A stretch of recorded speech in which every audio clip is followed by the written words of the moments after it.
Welcome back. Today we have a betting video again for you guys. You're going to hate this video because we hate these players. We're taking the unders on 6 players. JMO has 3. I have 3 of 3 players that we feel like are lock unders that you guys need to get in your slips ASAP. Underdog just came out with a bunch of new lines, so we have a lot to play with today. Pause. But we're going to get straight into it. Make sure you're liking, subscribing if you like content like this. We're going to be putting it out all summer long, all NFL season long. We have a ton of content coming your way, so make sure you like, subscribe, all that sort of shit down below, and comment which plays you like out of these, or if you're just going to fade the fuck out of us, let us know. Anyway, we're going to start with one of your players, TJ Watt. Let's start hot. Start hot. 15.25 sacks on the season. The past 3 seasons, he's hit this 2 times. It's not popular to fade possibly the best defensive player in football, but if we look at TJ Watt's career, he's only done this twice. Yeah. Like, he could have 14, 15 sacks and still have a very good season. Still win Defensive Player of the Year. But needing 15.5, needing 16, like, what are we doing? This man is turning 30 this year. He got injured at the end of last year. And historically, it's not something that happens enough. Like, yes, recently, 2 out of 3, fine. I was going to say, that's the hick. I think that's the hook that, like, people are stuck on. Is like, yeah, 2 of the past 3 seasons he's hit it, but he's never hit it before 2020. No. And this is an elite. Not a lot of people might be watching this and don't know defense like that. This is an elite line. Like, this is insanely high. Best of the best are getting this. People like Micah Parsons are all the way down at 13. He's at 15.25. Like, if you truly believe he's going over this, I shouldn't even say it was like, take your money elsewhere and just taking a win depoy. Yeah. Like, I'm basically just picking TJ Watt of the field, and I'm just going with the field pretty much in this pick. And I think historically, guys that have done this 15 or more times, there's only been like 8 ever. So it's like, while he's an all-time great, that's still like a tough class to join. One of them that did do it 3 times was in his bloodline, JJ Watt. Yeah, it's his brother. But JJ Watt did it, I believe, 29 or younger. Again, TJ will turn 30 this season, so it's like, yeah, it's 30's a tough not sell. Like ancient, but it's still like, he's been injured the back-to-back seasons. Like, it's getting to him for sure. I mean, again, injured at the very tail end of last season, so he's still at the over, but it's still concerning to see. Beat up 2 times, only played 10 games just 2 years ago. Also, everything, like, shout out to, like, the rest of the Steelers D-line, that doesn't get enough respect because he relies on them a lot. Like, Cam Hayward puts in work every single year, and, like, he's old as hell. Shout like, out Cam Hayward. For a little bit of a fall off as well. Like, this isn't just me fading him. I just think this D-line has been so elite that they might take a step back and still be a good D-line, just not the best. Shout out old Bud Dupree. Throwback. Oh, Lord, when he killed Matt Moore. Hold on. All right, we'll head into our second one. We're going to go to one of mine.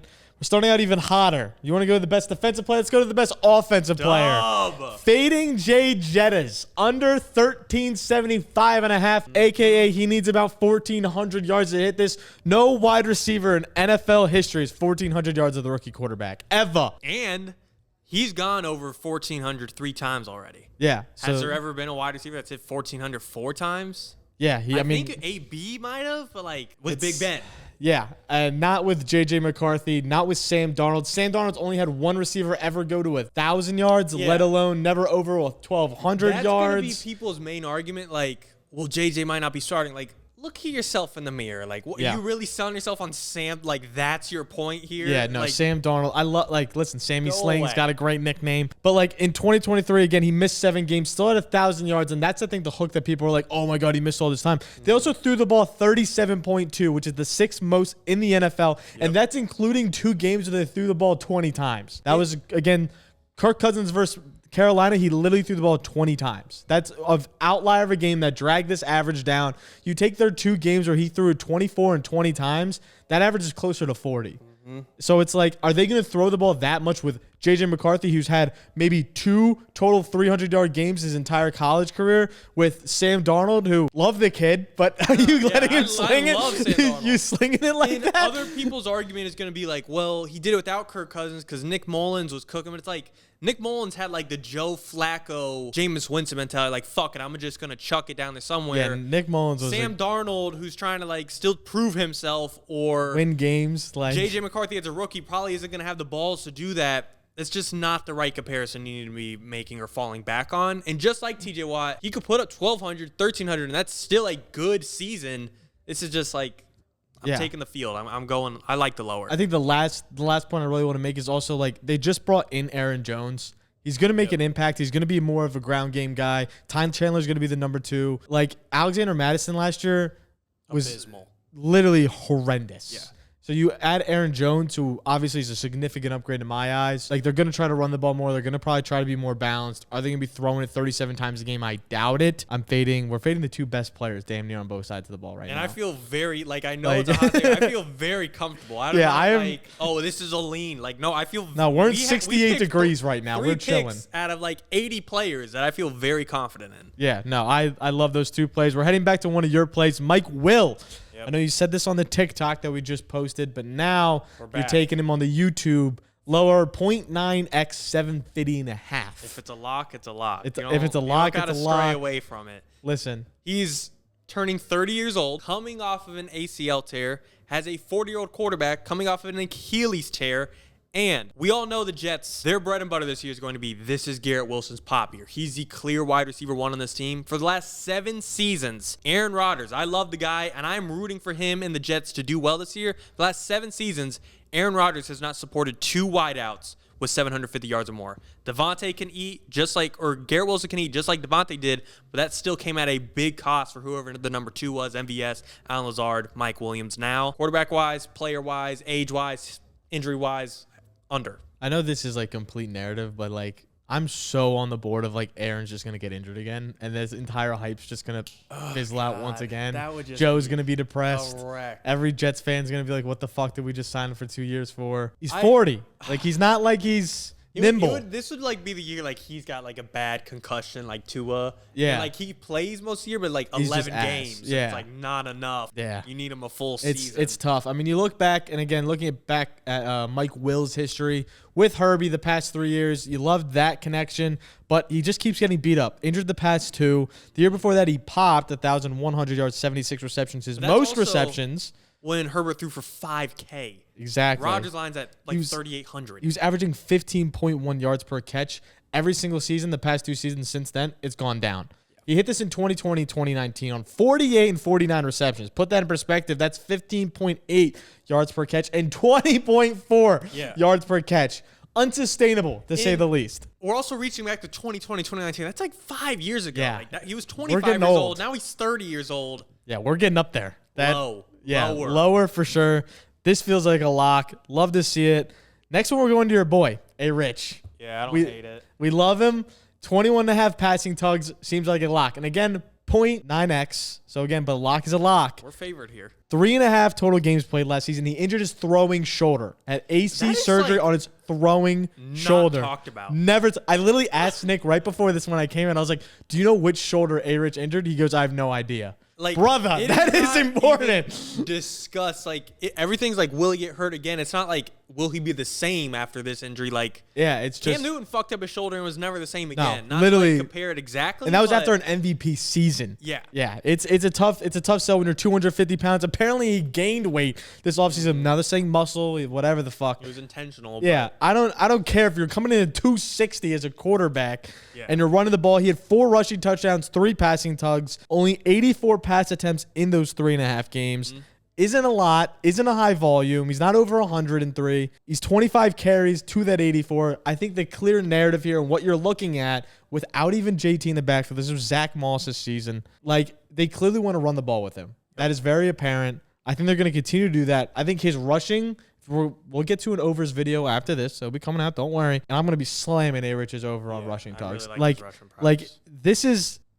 JT's back there too. It's just everything. I think your best point is like the best comparison we have is Shane Steichens from the Eagles, Jalen Hurts. You have the stat up there. Yeah, his best season is 22 tugs with Steichen. Like best. Hurts isn't like this phenomenal passer, but I would already put him ahead of AR. 100%. And Colts, good weapons, not as good as the Eagles with A.J. Brown, Smitty, Goddard. And Goddard was injured for most of that season, but it's like... That's like a top 3 wide receiver duo. Yeah, 100%. It's going to be tough to beat. Listen, I'm a big Michael Pittman guy, but not that big. Yeah, I like the Colts, but I like money better. Yeah, no, this is an easy fade for me. They don't even have his picture on the site. Like, what are we doing? Like, it's a second year. How are you going to take the higher on a guy with no picture? What do we do? How does Marvin Harrison have a picture and Anthony Richardson doesn't? All right, well, we're heading back to one of your plays. Courtland Sutton. This seems to be like a BDG community play, and I'm on it as well. Lower on Courtland Sutton. We don't like him this season. No quarterback. Understandable. Yeah, I mean, that's kind of the whole narrative I have on this one. Like, last year, I think we'd all say in our minds, Courtland Sutton overperformed last year. Like, that's just like the initial thought I have. Crazy balls, yeah.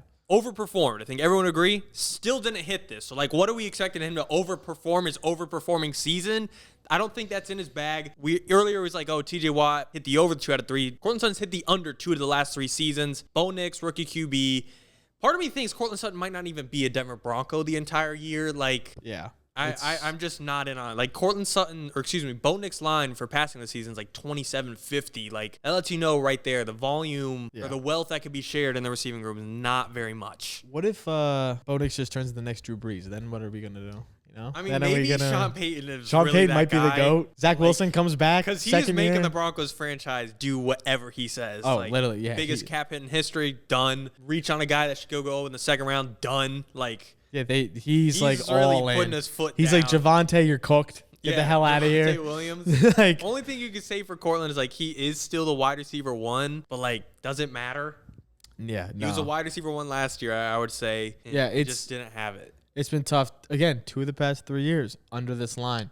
Now, again, he's been dealing with injuries a lot. A lot of these are games played of like 15, 14, 15, 16. Like, it's not a full season. But don't again, forget, with Tim Patrick's coming back to take away all right, some targets.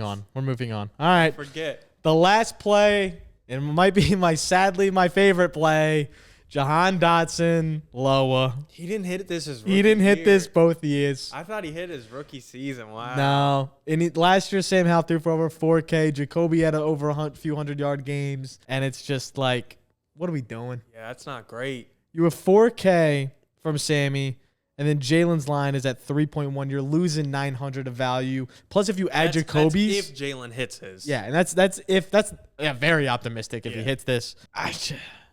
No, I am actually very surprised they have it above where he hasn't even been before with a worse situation. Maybe they've been watching Jahan tape that we don't know about. I love Jahan tape. Secret all 22. I love Jahan tape. I love his all 22, but they don't really care to get him to rock. They don't care to.